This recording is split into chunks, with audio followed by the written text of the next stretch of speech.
Welcome, friends, both near and far. Welcome to Question Box Sunday. I think I made Reverend Jonipher a little nervous earlier because I said I was going to ask who his stylist was, but don't worry, that's not a real question. But we all know he looks good. Well, the purpose of Question Box Sunday, is to give you, the congregants, and those both near and far, a chance to ask Reverend Jonipher some questions that he will have to answer because I'm asking them, and he's here on the what's it called, Spotlight Hot Seat. That's the word I was looking for. So wonderful questions were submitted, and of course more than we can actually all answer right away today. So I've grouped them by themes. Hopefully you'll hear something of the questions that you have asked in here. And we will get started with this question, which is actually two questions combined. We often throw around the words religious and spiritual. And so inquiring minds want to know, what does the word spiritual mean to you? And can you be religious without being spiritual? And can you be spiritual without being religious? Excellent question, and I think the word religion has been perverted of late, especially from those that we consider to be the religious right, and I want to explain why I feel like that's an oxymoron in some ways, because the word religion itself comes from the Latin root religio, which means to bind, meaning that we are the ones that chose to bind ourselves together in a covenantal community to make sure that we hold each other accountable in this community. And so religion does not have anything to do, in my mind, with creeds or a certain set of beliefs, but rather it has to do with shared values. And so in that sense, I consider myself to be religious because I have these values that I want to live out in the world, and I'm sure you do as well. And I find value in us gathering together as a community to celebrate the joys and the sorrows each and every single Sunday. And so the word spiritual, on the other hand, has an implication of being an individual kind of endeavor. But even beyond that, I feel like to be spiritual means that you are connected to your source, to your deepest and highest self, and also connected to that which is larger than you, which is why oftentimes when we're out in nature, for example, we find that to be a spiritual experience because all of a sudden we have the sense that we are much larger than any single one of us could be. So one could, of course, these days consider oneself to be spiritual but not religious. We even came up with an acronym for that, SBNR, right? And a lot of the younger generation, for example, have been so disenchanted with what they consider organized religion that they choose not to attend a house of worship every single week, which I feel like is actually a shame because it only contributes to loneliness and isolation. And again, I may be biased, but I feel like there is still something to be said about being part of a religious community. So I actually consider myself to be both religious and spiritual. Okay, thank you. I knew if I started with a question that was slightly on the educational side, to make you feel a little more comfortable. So we do have one more similar question to that, which is, what is the difference between a credo and a theology? And actually a youth this morning wanted to know, she's curious, are there any other religions such as ours that does not have any creed per se, and how do their beliefs differ from ours? Great question. So the word credo basically means a set of beliefs. And I love how we had as our opening hymn, We Laugh, We Cry, because we do have beliefs. We believe in life and in the strength of love is how the chorus goes, right? And we believe that even to question truly is an answer, which is why we're here today. And beyond that, there are, again, values that we believe in. We believe that, I love those lawn signs. Love is love, that science is real. and that women's bodies are sacred and trans bodies are sacred and whole. So we do, I think, as Unitarian Universalists, have a set of beliefs. And I love it when during the coming of age ceremonies that we have, for example, our young people are asked to articulate those beliefs. So the difference is it's not a top-down kind of thing of saying that in order to be a Unitarian Universalist, you have to believe X, Y, and Z. But rather, we have an open and positive theology. And again, if you want to take a look at that word, traditionally it means the study of God, theos and ology. But again, I actually like Thomas Aquinas' definition of it, which is faith seeking understanding. And so to that sense, every single one of us in this room has a faith and has something that you trust in, that you that gets you up in the morning. And so to question what that faith looks like is part of the work of theology. And in seminary, I was taught that theology begins with asking the question of what's wrong with the world. And as we look around, we could certainly see that our world is experiencing so much turmoil right now.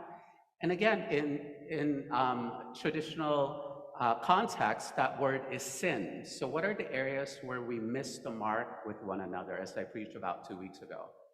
So that's the starting point of theology. And then you move on into what ought to be the case, right? So what does beloved community look like? What does the kingdom of God, if you will, look like? What does an ideal world look like? So what are our highest aspirations? And then the third part to that is, how do we get from A to B?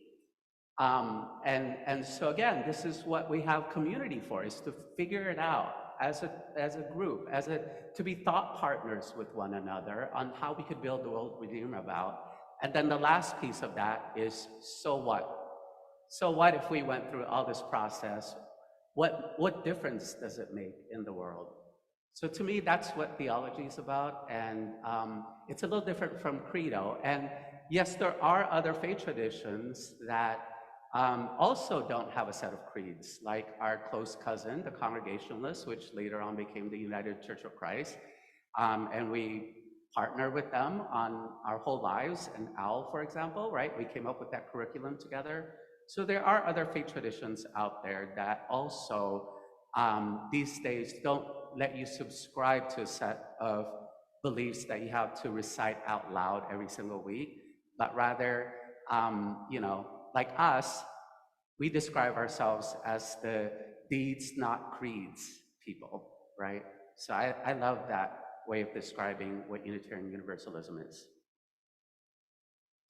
You said faith-seeking understanding, is that the word? So yeah, faith-seeking understanding is my definition of theology. A wonderful way to, I wish I had known that when I was a kid, to be able to say, what is Unitarian Universalism? And, Yuns don't have to believe in anything, because I'm from Pittsburgh, they would say that. But that is actually not true. I have many beliefs. Yeah. And so to that end, as a quick quota to that is, what role do you think education plays in our denomination, known for letting people navigate their own personal search for truth? That is an interesting question, because I think back to the whole concept of religious education, for example, in the 19th century, and how it was the Unitarians that came up with the idea of Sunday school, that we set aside time during each week to learn about matters of religion and matters of faith that our kids may not have learned throughout the week. And these days, we know that the traditional model of religious education isn't necessarily working anymore. And there's my former colleague Kim Sweeney came up with a workshop and a training and curriculum about the death of Sunday school, for example. Because that brings up the whole point of how do we, is education more than just reading a book or going to a workshop? And we know this to be the case with racism, for example. It's the way to solve racism by holding another workshop on defining terms like white supremacy culture, or X, Y, and Z, right? And I don't doubt that all of that is helpful and that it's nice to bring our intellect into the discussion.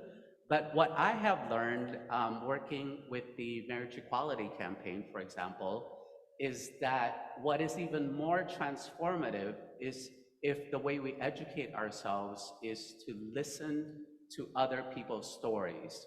So as queer people spoke up and talked about their lives and who they love and what family means to them, that is what changed people's hearts.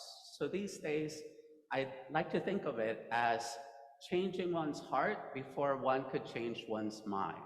And indeed, that's the history and tradition of universalism. It was, the way people described it was universalism has to do with the heart and Unitarianism has to do with the mind. So if only we could combine the two together to come up with a way of educating ourselves so that we could indeed transform our world. Again, continuing, you mentioned in this last moment about racism and dealing with that. Of course, there's another major discriminatory experience that people have in life, and that is when you're a gay person, either homosexual, either a lesbian, gay, or LGBTQ plus. And so, as an out gay man yourself, then the question is how, and coming from your, I believe, according to this evangelical background. So can you share with us some of your experience of what it was like to be in that environment and how you see a way forward? Okay, this could take the whole rest of the time, so punchline it, please. But I think it's important for us to hear from someone, from a person of color, gay person of color, as to what your experience is like and how in the UU community we can support your efforts. Thank you. As most of you probably know by now, the majority of Unitarian Universalist congregations do still consider themselves to be white and straight.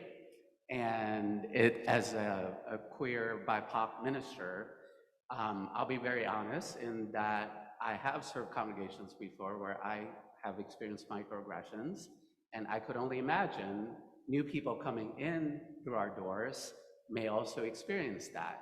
And it's not out of malice. Again, it's not out of not being educated about how, quote unquote, bad racism or queerphobia is, but rather it's based on this whole idea that what we intend to do and what we intend to say may not necessarily land the way it does. And for this reason, there's actually studies that have shown with the UUA's transitions department and staff team that the average tenure of a BIPOC minister, a settled minister, is about 3 years, and while the average tenure of a white minister is about 7 to 9 years. So it's practically half of that, right? And this is part of the reason why I want to make sure, as your interim minister, again, since I'm pre-fired, to do all the hard things and to have these hard conversations that you all need to have before you call your next settled minister so that we set them up for success. And again, that's going to take time, and it's going to take conversation, and it's going to take being in a relationship. And so I'm looking forward to that work. And can you repeat the second part of that question, please? You know, I just had a birthday, so it's extremely likely that I will not remember the second part to that question. Well, I think I remember now. How can Fourth U support the efforts, the greater efforts of bringing equality? Great. And again, as I mentioned a couple of weeks ago, I love the fact that Fourth U incorporated that into its new mission statement. And again, with the signage that we have, it seems to indicate that we are open to fostering a more inclusive environment. And without teams, structures, and support in place, like I mentioned before, without a racial justice team, or an active one anyway. I know part of it has been incorporated into the democracy team, and without a Black, Indigenous, people of color affinity group to have an environment of even a social setting where BIPOC folks in this congregation could feel supported, and without an eighth principle task force to ask the question of how then, after passing the eighth principle, do we move this work forward, it's rather difficult to institutionalize this work rather than just leaving that to the minister who cannot do all the work by himself, or the rest of the congregation. And again, we shouldn't put the majority of the burden on the BIPOC folks. So at this point, I'm just trying to sell the question to you all, is how do you plan on fulfilling the new mission without these structures, systems, teams, and committees in place? Well, so it's more a question than an answer that I have at this point. Well, we know the questions are as valuable as the answers. Absolutely, right. And I am on the church board, and so I'm familiar with the goals of the interim minister, and one of them is to continue this work, which is actually a very big goal, since we already have a very big goal in finding a new settled minister. Okay, and this question came in a bit late, which is related in general, as some people may not know. Reverend Jonipher is from Hawaii, so the question is, how can we promote an aloha spirit at Fourth U? Well, to clarify, I was not born and raised in Hawaii, but I did live there for 8 years. And the word aloha itself, from what I understand, comes from, it has the word ha in it, which is Hawaiian for breath. And you'll notice that when Indigenous Hawaiians greet one another, they do the honi, which is to put one's forehead next to another and then breathe in. And for our huddle these days, we do that same greeting of breathing in and out.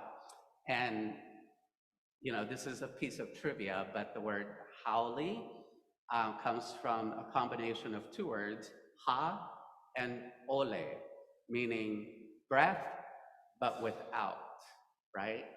And this came from when the missionaries came to Hawaii, and they did not do the honi, and rather they extended their hand, and the Hawaiians thought, well, that's odd. Do they not have breath to share with one another? And so for me, again, to exhibit the spirit of aloha is to share our breath with one another, meaning that we share our lives with each other, because to have breath is to have life, and to share our love with one another. So I feel like the bigger that circle gets, the more we are able to practice the spirit of aloha. So the more we share our breath with one another, the bigger our aloha becomes. Does that make sense? Yes. And in case you're not aware, we're not huddling like in the back. We're just right before the service. Whoever's involved in the service goes upstairs and has a centering moment. So that's what he's referring. In case you were thinking we were playing hockey, which is actually one of the questions that we had from one of our youngsters this morning when I tried to get a question from him. He wanted to know, do you play or watch hockey at all? I do not. I am a stereotypical gay man in that I don't do sports. Okay. So I don't even know the first thing about it. And I did try ice skating at Central Park. Okay. Yeah, after the first time I fell on my ass, I was done. One fall on your ass and you're out of here? Come on. I don't have much wet ass to begin with, so it really I understand. hurts. Yes, I understand. I crossed it off my bucket list. I did it. It was fine, and I was done. But thank you for asking. And this birthday weekend, which I shared with my two friends, one of our bucket lists was, if you can see, they're wearing tiaras, and we went to the crown of the Statue of Liberty wearing our tiaras, and that was also a bucket list, or a life resume edition, which is what Tammy calls it. A tiara I would wear. A tiara, okay. Maybe someday we could make a field trip as a trek to the top of the Statue of Liberty together. Okay, well, other inquiring minds also want to know, what is the thing that brings you the most joy in day-to-day, in the day-to-day? Oh my gosh, that is an ongoing spiritual practice. Again, in light of what sometimes doesn't bring me joy is whenever I doom scroll through my New York Times app. But what counterbalances that is I have a spiritual practice of running, and I found a new path ever since I moved here to New York around Central Park, near the parsonage, and just witnessing the changing of the seasons. And I didn't even know how I was going to react to the snow when it actually snowed a couple of weeks ago. But it was absolutely stunning and beautiful. So I took pictures of it, and so that brings me joy, and traveling brings me joy. And I actually take also a lot of pictures when I'm traveling, especially of flowers. And during the pandemic, I actually had a blog called What the Flowers Are Saying, and I used some of my pictures for that blog to remind us that even during the most difficult of times, that the flowers will still grow, and there's still gonna be beauty in this world. Because my definition of grace is the unexpected appearance of beauty. And so whenever I encounter beauty, that reminds me that grace abounds and that there is more joy somewhere.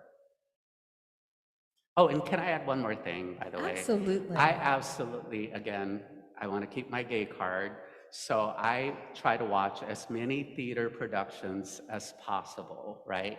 And so ever since, and New York is the perfect place for that. And I've seen, at this point, close to 40 musicals and plays since I moved to New York. So that brings me a lot of joy, and just to laugh out loud or to be inspired by the acting and the plot lines, that brings me joy.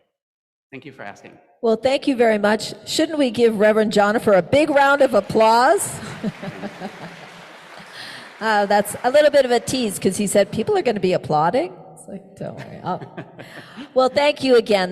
Very enlightening in so many ways. There were so many more interesting questions that were asked. I hope that we get a chance to answer them again another time, and as we continue on our service today. Thank you. Thank you, Liz.